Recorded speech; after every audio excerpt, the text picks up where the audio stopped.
तो भारतीय बाजारों के लिए तेजी का एक हैट्रिक आज बनता हुआ दिखाई पड़ा, जहां पर लगातार तीसरे दिन भारतीय बाजारों में तेजी रही। हफ्ते का आखिरी कारोबारी सत्र है, छोटा हफ्ता था, लेकिन एक बढ़िया तेजी मार्केट्स ने दिखाई। और एडवांस डिक्लाइन पहले दिन 10 शेयर तेजी में 1 शेयर में बिकवाली, दूसरे दिन 7 शेयर तेजी में 1 शेयर में बिकवाली, आज तीसरा दिन 2 शेयर तेजी में 1 शेयर में बिकवाली। तो एडवांस डिक्लाइन थोड़ा कमजोर जरूर हुआ 3 दिनों के मुकाबले, लेकिन फिर भी बढ़िया तेजी आज के बाजार में आपको दिखाई पड़ी।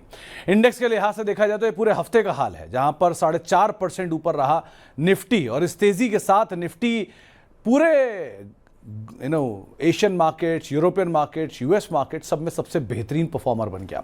सेंसेक्स 4.5% ऊपर, निफ्टी बैंक करीब 6.5% ऊपर, निफ्टी मिड कैप इंडेक्स 4.5% ऊपर, स्मॉल कैप इंडेक्स 4.5% ऊपर बनता हुआ दिखाई पड़ा। इस पूरे हफ्ते के दौरान जो बाजी मार के गया वो था निफ्टी बैंक, स्टार परफॉर्मर, अपने ऑल टाइम हाई से महज 60 अंक दूर निफ्टी बैंक पहुंचता हुआ दिखाई पड़ा। तो बढ़िया तेजी आ रही।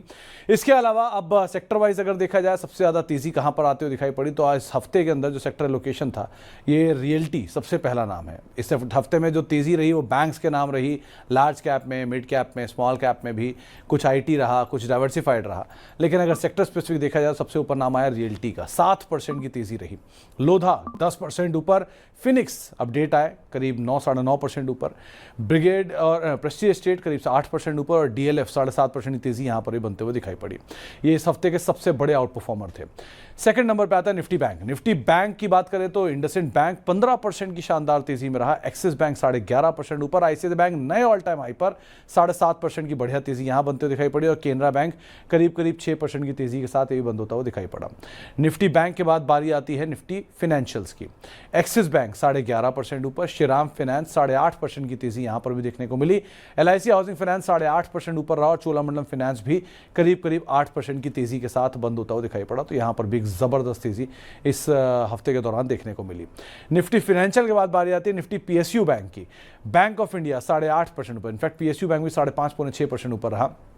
बैंक ऑफ इंडिया 8.5% ऊपर, इंडियन बैंक 8% ऊपर, यूनियन बैंक 7.5% ऊपर, इंडियन ओवरसीज बैंक 6.5% ऊपर। और पूरी सूची अगर आप देखेंगे तो ये सेक्टर भी एक बढ़िया तेजी में रहा। इसके बाद कुछ और अगर सेक्टर्स की बात की जाए तो उसमें निफ्टी एनर्जी आता है, थर्मैक्स करीब 10% ऊपर, निफ्टी एनर्जी 4.5% ऊपर रहा, गेल 9.5% ऊपर, एबीबी 8.5% ऊपर, इनफैक्ट आज ही के सत्र में 4-4.5% तेजी आई। अदानी एनर्जी 8.5% के आसपास की तेजी यहां पर भी आते हुए दिखाई पड़ी, एक अच्छी तेजी यहां पर भी देखने को मिली। इसके अलावा कुछ और सेक्टर्स की बात की है तो इस सारे सेक्टर तेजी में, तो इनफैक्ट पूरे हफ्ते के दौरान कोई भी ऐसा सेक्टर नहीं था जो कि लाल निशान में बंद हुआ हो। आईटी में खरीदारी, फार्मा में खरीदारी, रियल्टी में खरीदारी, मीडिया में खरीदारी, मेटल में खरीदारी, सब में खरीदारी आते हुए दिखाई पड़ी। अब इवेंट की बारी करते हैं। इवेंट में 18 अप्रैल को, जो कि फ्राइडे का सत्र है, पहले तो बाजार बंद रहेगा शुक्रवार को क्योंकि गुड फ्राइडे है, लेकिन नंबर्स में आएगा अमल के नंबर हैं, मास्टेक के नंबर हैं, नेटवर्क 18 के नंबर हैं, ओरोसिल स्मिथ्स के नंबर हैं। 19 तारीख को नंबर आएंगे एचडीएफसी बैंक, देश के सबसे बड़े बैंक, देश की दूसरी सबसे बड़ी कंपनी और मार्केट कैप के लिहाज से, और ऑल टाइम हाई पर नंबर आएंगे तो इन पर आप नजर रखिए। आईसीआईसीआई बैंक के नंबर्स आएंगे तो इन पर आप नजर रखिए, और यस बैंक के नंबर आएंगे। तो बैंकिंग के लिए 19 अप्रैल यानी शनिवार का दिन इंपॉर्टेंट है, और उसका रिएक्शन आपको मंडे को दिखाई पड़ेगा, तो वो रिएक्शंस के ऊपर आपको नजर रखनी होगी। मंडे के लिए सबसे बड़े इवेंट के तौर पर कामकाज करेगा। विप्रो के नंबर आए हैं तो इनका इंपैक्ट भी आपको मंडे को दिखाई पड़ेगा।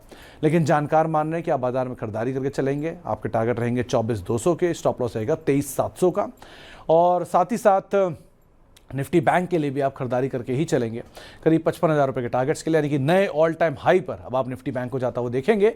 54,000 का एक स्टॉप लॉस यहां पर मेंटेन रखिएगा। लेकिन छोटा हफ्ता था तो बाजार में जबरदस्त खरीदारी आई, अब बड़ा हफ्ता होगा, बड़े नंबर्स का रिएक्शन आएगा, कई बड़े नंबर आएंगे भी, जिसमें एफएमसीजी के नंबर आने हैं, बैंक्स के नंबर का रिएक्शन है, आईटी के नंबर आएंगे, मिड कैप आईटी के नंबर आएंगे, तो वोलेटिलिटी ज्यादा होगी, तो देख संभल कर ही अपनी रणनीति बनाइएगा।